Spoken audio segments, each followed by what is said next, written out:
Essa palavra para a Jane. Boa tarde, eu quero agradecer a oportunidade. Quero agradecer ao senador Magno Malta por essa oportunidade, senador Girão, por ter sido tão gigante, estão sendo tão gigantes nessa causa. A causa do dia 8 de janeiro, que é uma causa que nos aterroriza todos os dias. Pessoas passando um problema psicológico, tentando tirar as suas vidas.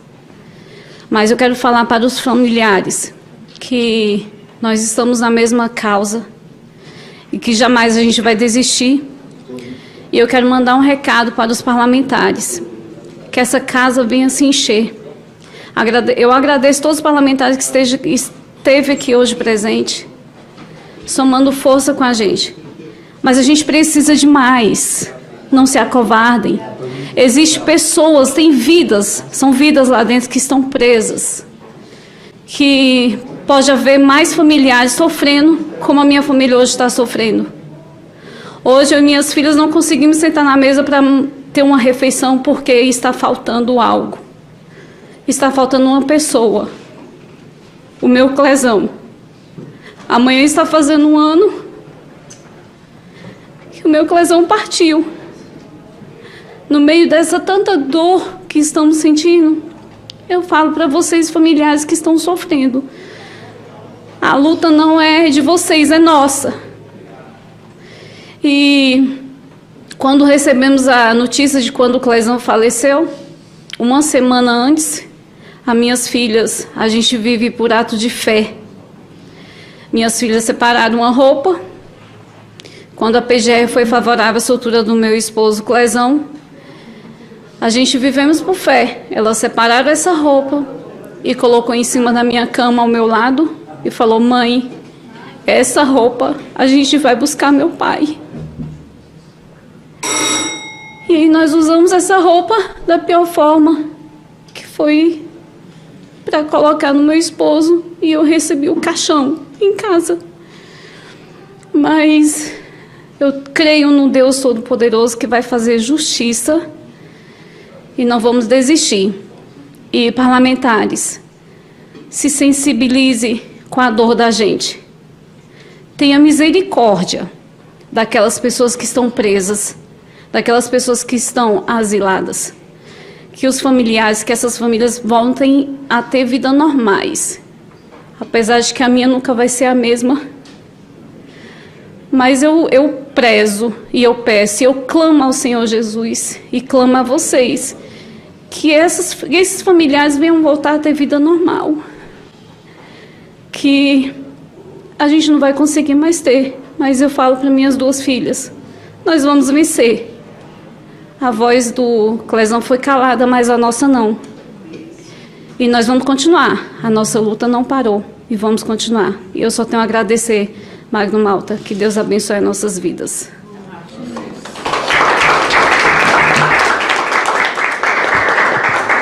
A gente tem que agradecer a todo mundo que esteve na luta no começo, continua na luta, não desistiram, olharam para trás e há momentos que a gente tem vontade de parar. Chega, onde é que isso vai chegar? Parece que não tem solução, cada dia fica pior, as nossas forças vão se esvaindo e de repente a gente não sabe por que a gente está sentado aqui, né? Porque de manhã eu estou sem energia nenhuma para nada, eu estou enxugando gelo. Cansei de falar para isso aqui para Girão. Girão, eu estou enxugando gelo. Eu estou enxugando gelo. E eu não quero mais enxugar gelo. Eu sou um peixinho na Piracema. Nós somos peixinhos na Piracema. O rio está descendo, caudaloso, água suja, e eles estão dizendo que a água é limpa, e nós estamos tentando subir rio enquanto o rio desce. Eu falo, não me... eu não vou mudar o mundo, Girão. Eu falo para ele. Porque ele é mais... Girão é um... Assim, diz minha mãe que esse negócio de missa de corpo presente, né? Minha mãe era uma mulher de oração, assim, deixa a pessoa muito avexado, né? A pessoa não sabe. Mas o senador Girão, ele é um cidadão especial. O senador Girão é um sujeito que, em meio a tanta tempestade, é uma alma pura, o senador Girão. Um sujeito que não desiste a despeito dessa luta. E eu, como ele é meu irmão, eu digo: Girão, me deixa fora dessa aí. Eu estou enxugando gelo, cara. Não tenho mais energia para isso. E um dia o Espírito Santo falou no meu ouvido assim, mas pelo menos o gelo fui eu que fiz. É gelo. Mas foi Deus que fez o gelo. Então nós não sabemos, muitos de vocês também pensaram 2, 3 vezes, vou lá de novo, outra reunião, né? E vai dar em quê depois, né? Vai dar em quê? Nada, né? E de repente a gente se vê aqui.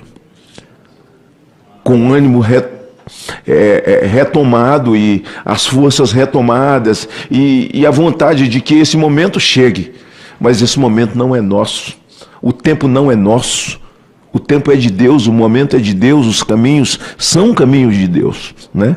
E eu queria nesse momento, depois da palavra da Jane, que vocês colocassem o vídeo do Natal, que Clezão esteve com a família.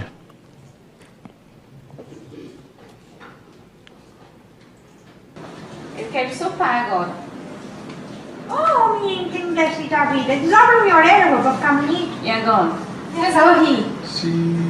Tá legal aqui? Acho que não tá legal. Tá filmando? Tá. Tá sim, tá legal. Tá filmando? Como é que é isso? Só que tá sorrindo, parado. Depois eu tiro o print. Faz pose. Agora essa pose. X. Só no X. Eu amo vocês. Eu amo vocês. Beijo, querido.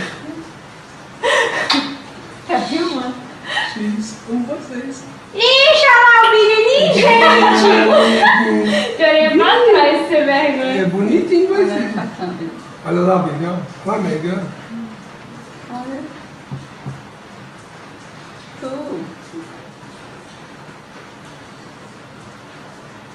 Oi.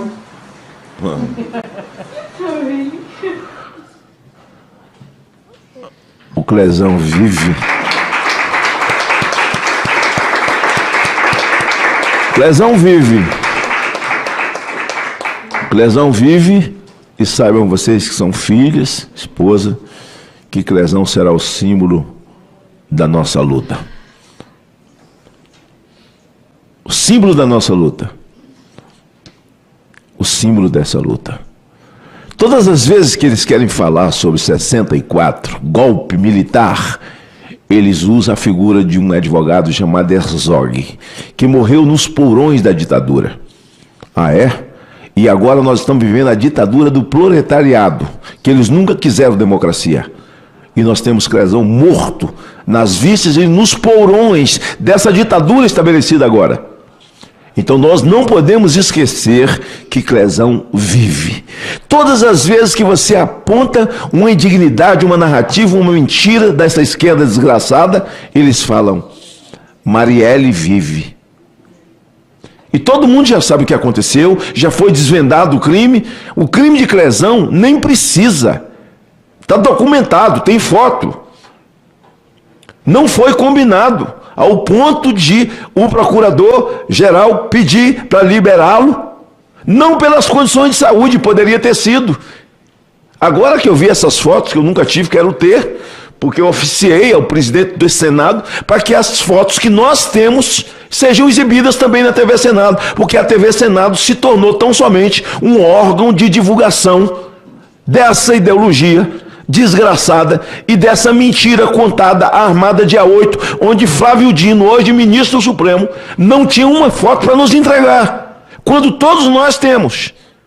Todos nós temos, e realmente a culpa é do presidente dessa casa. A culpa é do senhor Pacheco. A culpa é do Senado. Isso é um elefante morto, pesado, que tem um orçamento pesado do suor do povo brasileiro. A culpa é do presidente da Câmara, é. São 3 poderes harmônicos entre si e um só manda. Manda com a concordância dos outros. Porque, na verdade, Pacheco não se tornou senador com o voto da esquerda e de Minas. Ele se tornou com um voto da direita, acreditando, para derrotar a Dilma. E aqui ele fez, se preparou, se juntou e ascendeu a uma posição que Deus lhe deu. E abre a boca no dia do tal monumento que eles inauguraram aí, e chamaram de brasileiros de traidores da pátria. Traidores são vocês. Traidores são vocês. Então, eu gostaria, nessa minha fala, de falar um pouco sobre Sua Excelência, o ministro Alexandre de Moraes. Não tem conversa. Esse cidadão não vai mudar de comportamento. Esse cidadão não é o mesmo que se assentou nessa cadeira aqui, mas foi na CCJ, mas foi essa aqui, a última. E eu estava sentado aí onde você está, olhando para ele, quando ele foi sabatinado e ele só era um cordeiro. E sentado aqui ele fez um discurso de 20 minutos, falando sobre liberdade. Alexandre, você sofre de amnésia, ou finge que sofre, ou dá uma de doidinho, mas eu não sofro de amnésia. Eu estava diante de você e me lembro de cada palavra sua sobre liberdade. Acho que jamais, nem Rui, fez um discurso de 20 minutos onde a palavra-chave era liberdade. Pois bem, eu gostaria de compartilhar com vocês que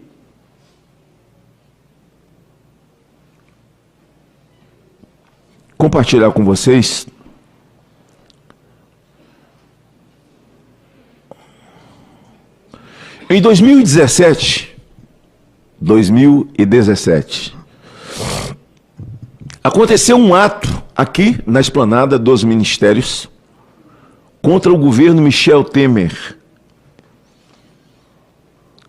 contra a reforma que tramitava no Congresso naquela ocasião, que era uma reforma trabalhista. E a reforma trazia 3 pontos importantes que eles não queriam. Um era arrancar o sangue dos monstros que alimentavam os monstros do PT que iam para a rua, que era a contribuição sindical, que era o sangue dos monstros. Arrancando-se a contribuição sindical, os monstros não teriam força para ir para a rua. E eles se insurgiram.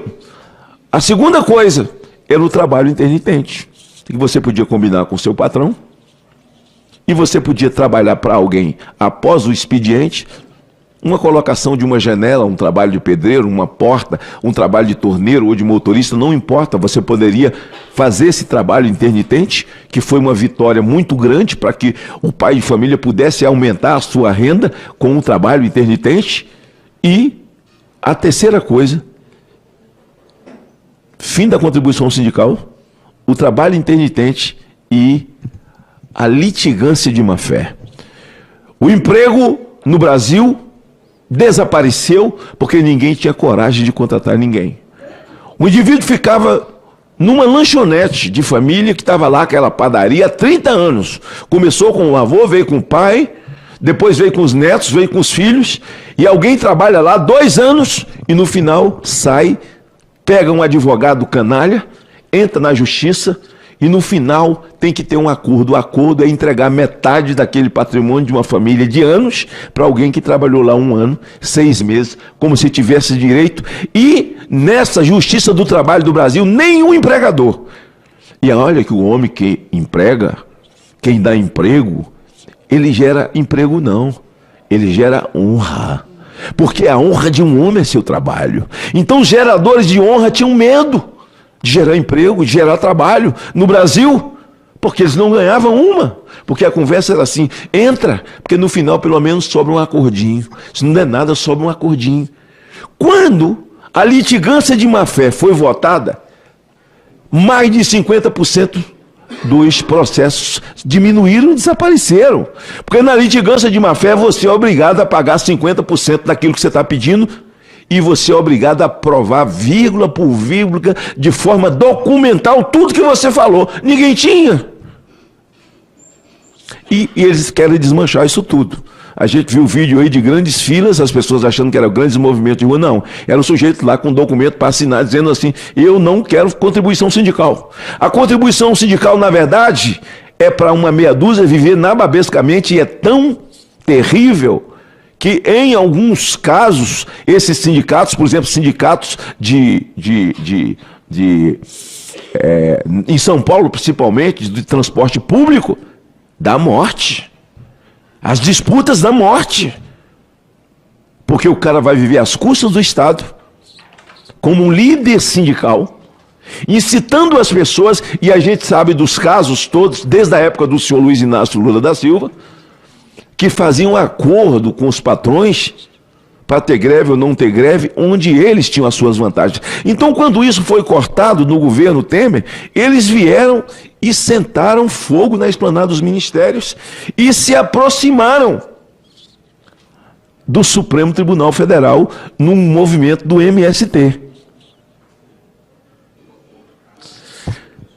Nessa época, Alexandre de Moraes já era ministro do STF, com esse quebra-quebra, com esse fogaréu, todo o que eles fizeram. Lei de Garantia da Ordem, sabe o que é isso?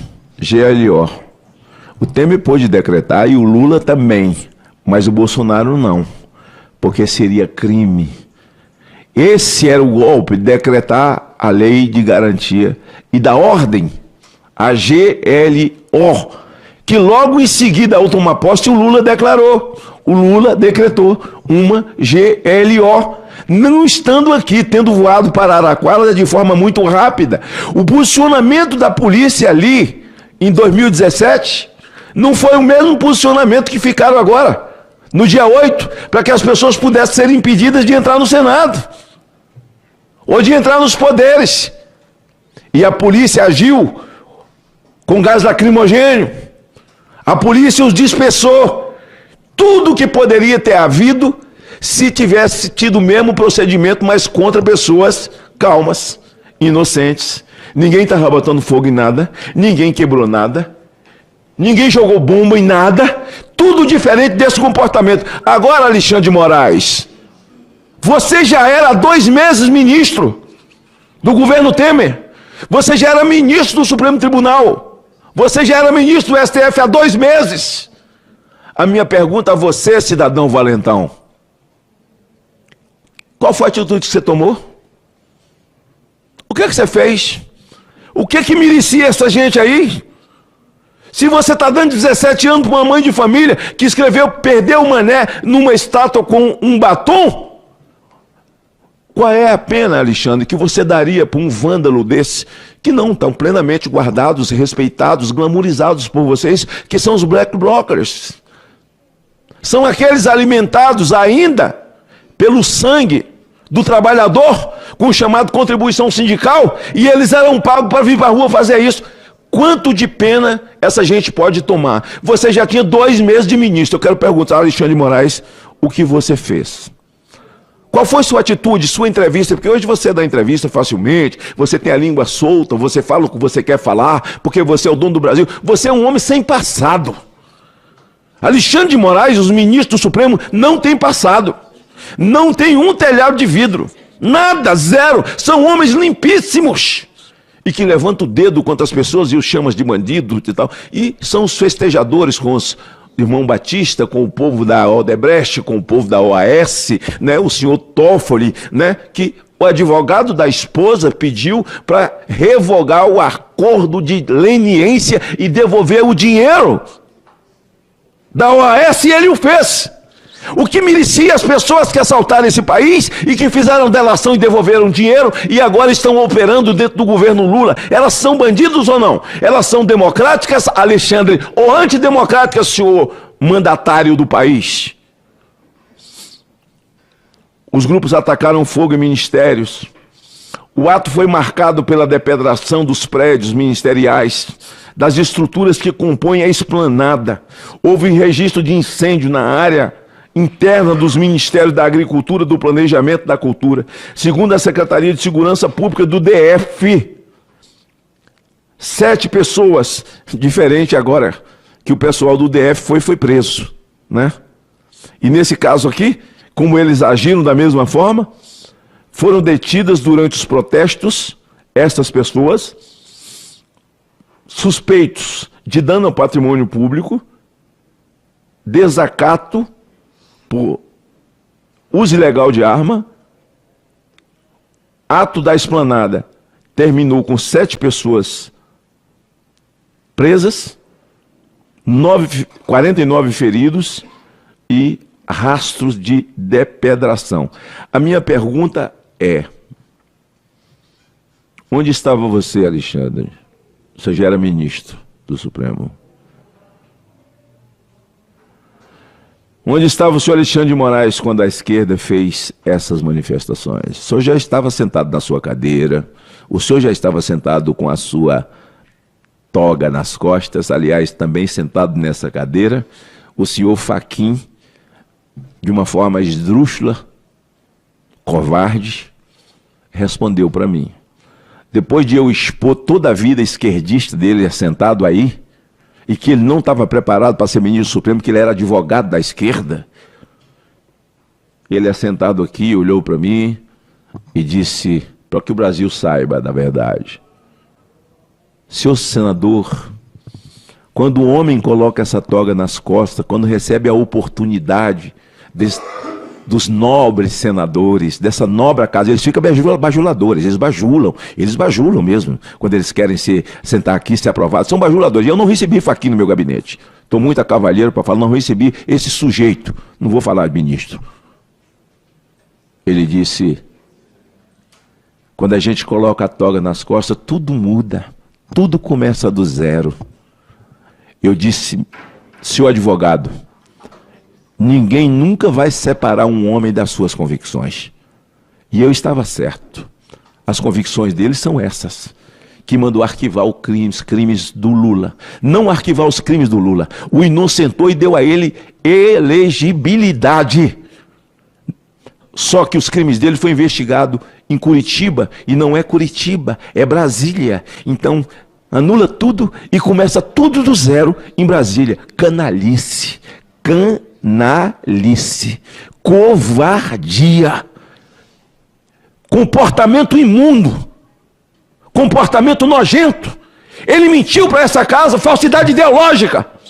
E o presidente dessa casa se esconde, se mistura a eles, como se nada tivesse acontecido. Eu não tenho nada a ver contra Fachin. Eu não votei nele. Quem pariu o Mateus que o embale. Mas eu sou senador da República, eu tenho a obrigação de cobrar. Onde é que estava Carmen Lúcia? A senhora estava onde? Quando o PT pichou sua casa em Belo Horizonte de vermelho? Não teve uma reação da senhora? A senhora era presidente do Supremo? Quando Gilmar Mendes mandou Barroso fechar o escritório dele de advogado? Aliás, eles têm escritório de advogado? Porque eles formaram maioria agora que eles não precisam se julgar impedido quando for julgar um processo que venha de alguém que seja da sua parentela. Acabou os outros escritórios de advogado no Brasil. Porque se você tem um problema, você sabe onde contratar. Porque eles não se julgarão impedidos.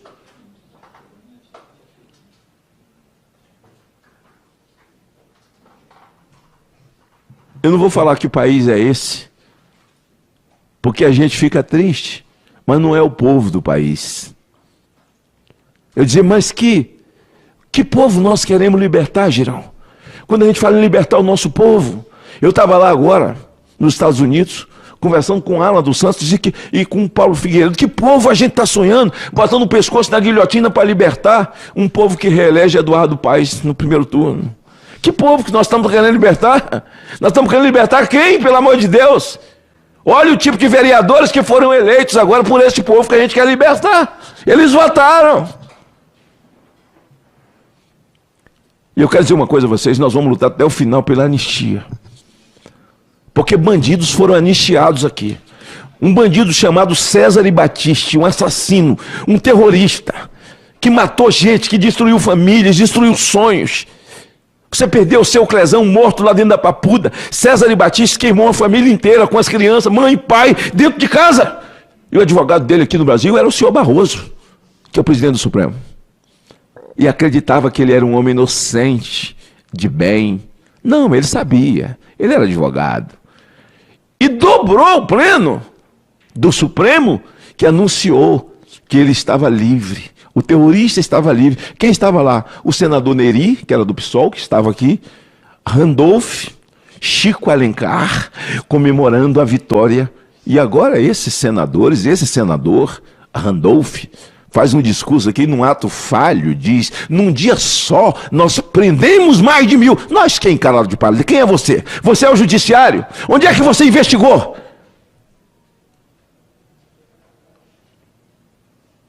E a gente fica perguntando que tipo, quem é o povo que a gente quer libertar? Quem é o povo que está precisando ser libertado por nós? Será que não dói? Não dói num policial. Eu sou um homem que sempre defendia a Polícia Federal aqui, desde o meu mandato de deputado federal, como presidente da CPI do narcotráfico, junto com o Tuma, com o Moroni, Tuma de saudosa memória. E hoje a gente vê parte dela, cumprindo ordens ilegais. Vê os áudios vazados dos assessores, dos peritos, falando sobre Alexandre de Moraes. Só isso já daria a cadeia para esse homem. Tirar a toga e prender. Quais são os presidentes de poderes que terão qualquer coisa roxa no corpo para poder tomar essa atitude?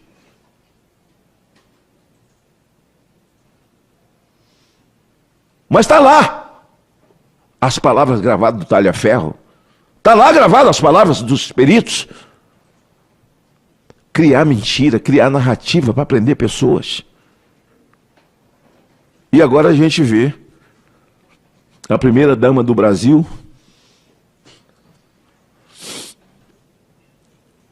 num evento como o G20,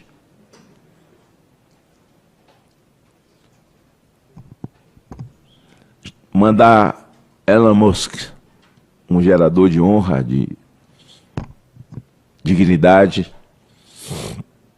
Fuck you, Elon Musk. Mas ele fuck you da Janja foi para todos os brasileiros. Que vocês se ferrem. Que vocês se ferrem, povo brasileiro. Eu quero mais é viajar. Eu quero mais é caviar. Eu quero mais é virar o Brasil de cabeça, o mundo de cabeça para baixo. Conhecer o mundo. Eu quero mais é o glamour de estar ali como chefa de Estado, assumindo o lugar de chanceleres que deveriam estar, não sei se do lado de um presidente de verdade, ao receber autoridades de outros países. Mas isso aqui é a narrativa. Mas está tudo na mão deles. E enquanto está na mão, as moscas de padaria, que fazem vida pública, não para defender o povo, não sou de esquerda, mas está apoiando o Lula. É mosca de padaria. Onde tem doce, eles vão. E Lula tem muito doce para distribuir. É preciso que nós nos garantamos, sabe, nas nossas posições em defesa desse país, porque se nós não fizermos, ninguém vai fazer por nós. Para que haja de fato essa anistia. A anistia do Lula alcançou César de Battisti. Ele não foi expulso daqui. Ele só foi levado para a Itália depois que Bolsonaro tomou posse. E lá ele confessou os seus crimes de terrorismo e está de prisão perpétua. E agora, Barroso? O Mané quem é? O Mané é você? O César de Battisti te enganou? Te tratou como Mané, seu doutor advogado? Hã? Ou você que tratou os seus pares hoje, que antes não era, de Mané, convencendo-os de que aquele era um homem inocente? Tem muita coisa de Mané em que o senhor faz parte. Em que o senhor faz parte. Eu não estou fazendo desabafo, não. Eu só estou aqui falando verdade. Eu só estou falando verdade. E é preciso que o povo saiba da verdade.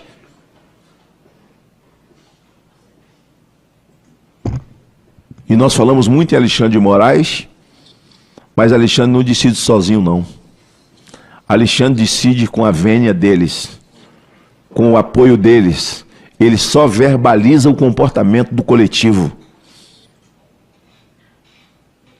Então nós temos uma cooperativa nacional hoje, que compõe essa aranha comunista que é o governo federal, cheio de ex-presidiários, de delatados de desvio de dinheiro público assumindo ministérios e posições importantes, uma Petrobras novamente já dando prejuízo, com desvio, as estatais todas dando prejuízo, e deram 33 milhões para um evento chamado Janja Palusa, para anarquia, sem dúvida alguma, festa de bebedeira, sabe, festa de droga, de uma série de desgraças que não acrescenta, não soma a um país, uma sociedade cristã, conservadora, como é o país. O deboche está aberto. Eles cortam verba da educação e da saúde, mas não cortam do Ministério da Cultura, onde eles põem mais dinheiro, que é o mamatório da cultura, para manter esses pseudos influenciadores, porque não exerce influência nenhuma na cabeça de pessoas de bem, que têm valores e acreditam em princípios e amam esse país. Na verdade, eles estão tirando proveito e mamando num dinheiro fácil que está vindo. Tudo é culpa nossa. Tudo é culpa nossa do dia 8. Ah, o juro subiu. Povo do dia 8. Ah, o fogo da Amazônia aumentou. É Bolsonaro o culpado. É o povo do dia 8. Ah, tem 130 milhões de pessoas passando fome no Brasil. Marina que falou. Então quer dizer, o povo do mundo todo que passa fome mora no Brasil.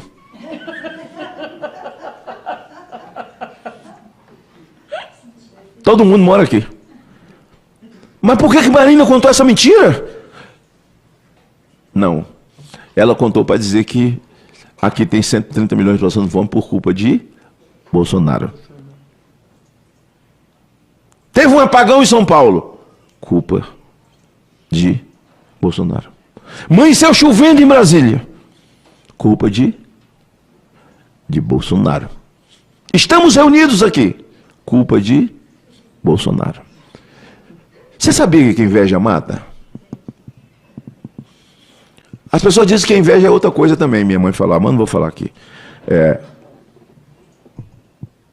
Como as coisas são pessoais, né? Você percebe no comportamento como as pessoas invejam esse ex-presidente. Como eles invejam, só pode ser inveja. As coisas são pessoais, são direcionadas. E qualquer pessoa que diz que acredita nos valores que Bolsonaro acredita, que luta pelo aquilo que ele luta, que faz coro com o que ele diz, essas pessoas então são antidemocráticas. Estão contra nós. Quem não é conosco é contra nós. Quem com nós não ajunta, espalha. São antidemocráticos. Acuse-os daquilo que você é. Eles são antidemocráticos. Eles estão nos acusando de sermos nós. Isso é uma máxima do comunismo. Então é o seguinte, para que eles saibam que nós nos reunimos, não tão somente para dizer, olha, nós temos esperança em Deus, e temos num Deus que eles não creem, porque para mim Alexandre de Moraes é só uma carcaça. Para mim ali dentro é uma entidade de alta patente.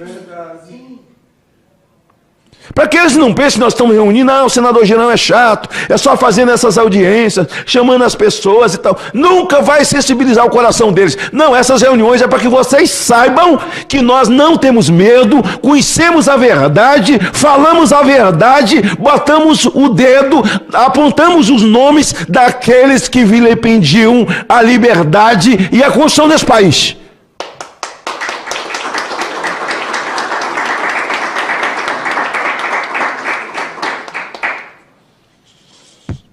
Já poderia ter votado a anistia. O Temer deu uma anistia no Dia das Mães. Palavra anistia, queria que vocês guardassem. A anistia do Temer atingia mulheres que tinham filhos até 12 anos e que não havia cometido crime com potencial letal. Ou seja, os presos do dia 8 não cometeram nem crime, quanto mais com potencial letal. Essas mulheres foram liberadas e ele deu uma outra anistia ao Temer. Anistia que todas aquelas mulheres que foram pegas com crime de potencial, pequeno potencial ofensivo, e que tivessem netos, fossem liberadas. Aconteceu a anistia. Ele deu uma outra anistia que alcançou Henrique Alves, foi presidente da Câmara, que alcançou aquela trupe que foi presa na época da Lava Jato E o crime que o Moro cometeu é porque Moro deveria ter feito em Brasília e não em Curitiba. Esse foi o único crime. Tem que acabar com a Lava Jato porque ela é criminosa. Começou no lugar errado. Olha só.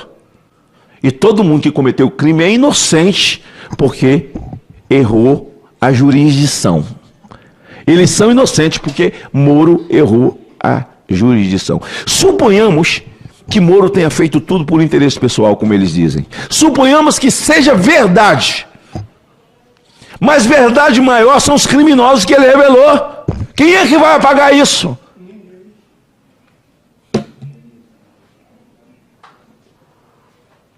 Então nós temos que botar o dedo na ferida todo dia, mostrar a ferida todo dia. Vou reafirmar sem medo. O culpado disso tudo chama-se Rodrigo Pacheco, que é presidente dessa casa e não tem coragem. Não se assume como presidente de um poder. Muito pelo contrário. Tudo que acontece aqui, ele vai para o Supremo pedir a benção primeiro. Não precisamos conversar, né? Eu não vou fazer nada que seja contra a Suprema Corte. Ele tem uma maneira de falar em Constituição com aquela voz grave dele. Eu não preciso conversar com os ministros do Supremo, mas aquilo que é politizado eu não concordo. Então diga aí o que você não concorda. Porque tudo está politizado. Então especifica, vá, diga. Não diz. Porque tudo está politizado, aquilo lá é um partido político de esquerda. Então, senhores, como hoje não vai ter sessão, né? Então Deus foi bom que eu aproveitei para fazer meu discurso, né? Do que eu ia falar. Digo a vocês que a anistia dada por Michel Temer alcançou até Adail Pinheiro. Adail Pinheiro foi eleito agora, reeleito prefeito de Quari, no Amazonas. A CPI da pedofilia, eu fui atrás desse vagabundo que puxou cadeia por abusar de crianças. Cumpriu cadeia. Uma vez, cumpriu de novo. Cumpriu cadeia. Saiu da cadeia e virou prefeito. Que tipo de gente nós estamos querendo libertar, Girão? Eu fico tomando processo para libertar quem?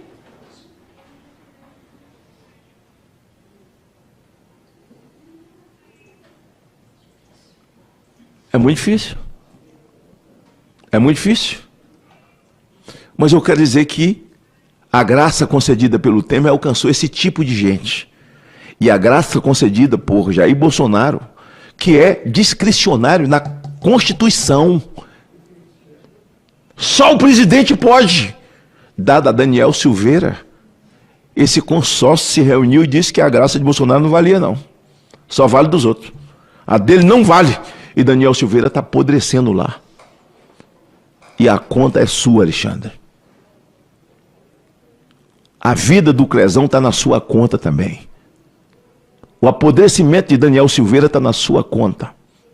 O distanciamento dos jornalistas que estão longe das suas famílias, o sofrimento, o afeto humano que une famílias, que você separou, o Constantino, o Alan dos Santos, o Paulo Figueiredo, agora até foi para os Estados Unidos, está agora nos Estados Unidos, o Lacombe está nos Estados Unidos, antes que seja tarde demais, estão verbalizando de longe, o Oswaldo Eustáquio. Então, assim, virou uma tara para ele trazer o Oswaldo Eustáquio algemado. Já pediu até o rei da Espanha, para deportar o Oswaldo Eustáquio. Porque fala a verdade. Girão, você tem quantos anos de mandato ainda? 2 anos. Eu tenho 6. Não morro de amores por nada disso. Nem a vida me move. Porque o que me move é a justiça, é a sede. E Paulo já dizia isso. O maior intérprete da mente de Cristo. Para mim, viver é Cristo. Morrer é lucro. E dizer isso é ter sede de justiça. Porque para mim não importa, porque o Supremo pode criar qualquer coisa. A gente pode ter a notícia hoje de que hoje eles fizeram É assim, a frase é assim, né? Que a imprensa esquerdista fala. O Supremo formou maioria, né? Para aprovar não sei o quê. Eles podem formar maioria para, por exemplo, para inventar pena de morte. Para quem falar alguma coisa. Tô dentro. Vou passar pela pena de morte, porque ninguém vai me calar. Tô dentro. Eles podem inventar qualquer coisa, tô dentro. Eu não vou falar uma mentira. Nenhum deles serão capazes de levantar o dedo para dizer que eu menti. Não vão poder. Não vão poder, porque existe rede social, aqui está tudo gravado no Senado, aqui tem taquigrafia, aqui tem ata, aqui tem essas câmeras todas aqui, que estão gravadas, que eu posso dizer. Não aqueles que eu não sabatinei, só o Gilmar, que eu não participei. Mas o restante vieram aqui e cometeram estelionato. Falsidade ideológica. Mentiram para colocar a toga nas costas. E não é só eles, não. É outros de outros ministérios, de conselhos, conselheiros. Inclusive o nosso procurador-geral, que eu recebi a pedido do deputado Marco Rogério, senador Marco Rogério. Ele é meu professor. É uma pessoa que eu tenho carinho por ele. Uma pessoa muito lúcida. Magno, eu queria te pedir que você o recebesse. Respeito ao Marco Rogério, a quem respeito mesmo, que é do nosso time. Eu recebi. E tudo aquilo que eu precisava perguntar, que vocês conhecem, eu perguntei. Tudo aquilo que eu precisava dizer, eu disse. E ele me disse tudo o contrário. Que ele ia agir na Constituição, que não haveria violação, e que ele seria justo, que ele agiria não com coração de advogado, mas com coração de juiz. Sabe por quê? Porque há momentos na vida em que a graça tem que ser maior do que a lei. A graça tem que ser maior que a lei. Mas parece que essa gente não conhece a graça. E quando foi sabatinado, perguntei para o nosso procurador-geral, onde o senhor encontrou respaldo jurídico para deixar Jair Bolsonaro inelegível? Ele não sabia falar. Aí falou, não, é porque a gente, no conjunto da obra toda, a gente houve uma suposição. Suposição? Prender alguém ou soltar por suposição? Tirar direitos de um indivíduo, de um cidadão brasileiro que paga os seus impostos por suposição? As pessoas estão tomando 15, 14, 17 anos por suposição.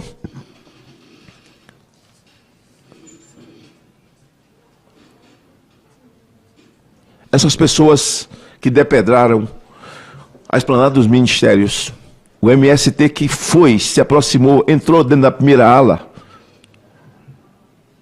do Supremo Tribunal Federal, nunca foram penalizados, no máximo chamado de vândalos pela imprensa. Nada lhes aconteceu. E aqueles que nada fizeram, que estão tomando 15, 14, 17 anos, eles estão tomando até por tentativa de crime contra o Estado de Direito. Terroristas. Se bem que o Supremo sabe o que é o terrorista, porque foram eles que inocentaram o César Battisti, e o presidente do Supremo sabe o que é um terrorista, porque ele era o advogado do terrorista. Então, eu agradeço a Deus por ter me dado a oportunidade de ter vivido todos esses momentos, para que numa hora crucial como essa, eu não viesse aqui e fizesse uma fala, simplesmente uma fala de solidariedade a vocês que estão com os filhos, com parentes, esposos, esposas presos, e a Jane e suas filhas que perderam o Clezão. Mas que eu fizesse uma fala mostrando verdades. E que se esse Supremo tivesse alguma coisa no corpo, se esse senador, se esse presidente do Senado tivesse alguma coisa no corpo, com a cor roxa, todos eles já teriam sido impeachmentados. E o impeachment de Alexandre de Moraes é alguma coisa importante, necessária e primordial para a vida saudável desse país. Para o sossego desse país. para colocar as coisas no seu devido lugar, para que as coisas entrem no trilho novamente. Nós temos um trem velho que saiu dos trilhos e não tem como voltar, porque alguém de forma deliberada tirou, estragou os trilhos. E na época do crime cibernético, ou nós estamos vivendo na era cibernética, a era da internet, em que tudo vai para as nuvens, o que havia de legalidade foi para as nuvens e não tem se operar. Vai um advogado e faz uma petição, não tem resposta. Bom, dependendo do tamanho do interesse, deve ter. Agora, se um advogado de um desses presos faz mais de 10 petições peticionando pelo seu cliente, ele começa a ser multado, pagar multa, porque está insistindo demais, coisa que nunca esteve na lei. Então, o Brasil que está nos assistindo pelo YouTube, nesse momento, eu quero pedir a vocês que confiem em Deus, que continue orando, rezando. Não importa a sua denominação e onde você confessa a sua fé, mas você crê em Deus, crê na vida, crê na família e sabe que Deus te colocou nesse país como brasileiro para cuidar dele, que nós continuamos assim, intercedendo e sem qualquer tipo de medo de falarmos a verdade. Porque no Brasil hoje não importa se você tem imunidade parlamentar ou não tem, o artigo 53 está violado pela autorização da Câmara dos Deputados.